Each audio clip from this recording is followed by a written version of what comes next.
Kao da ju oduvijek znam. Zapravo ne znam ništa o njoj. Htio bi znat sve. Zašto ti meni prije nisi rekao za nju? Ili ide u našu školu? Šta hoćeš ti? Hoću da mi kažeš ko je ona. Još uvijek ne kužim kak je to za njegovo dobro. Ipak mi je on brat. Ne znam. Stvarno bi me ubilo da saznam da je ona s tim tipom. Sljedeći vlak ti je Zagreb, Koprivnica, Budimpešta, dolazi u 17:23. Trebaš povratno? Ne, hvala, ne treba. Tamo gdje ja idem, od tamo nema povratka.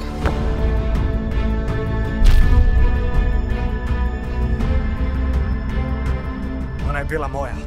Kako smo se dogovorili?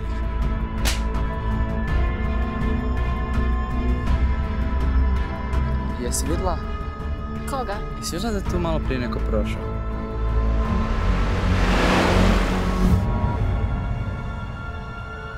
Neće mi nikada oprostiti. Pa sam mislio da ti voliš izazove.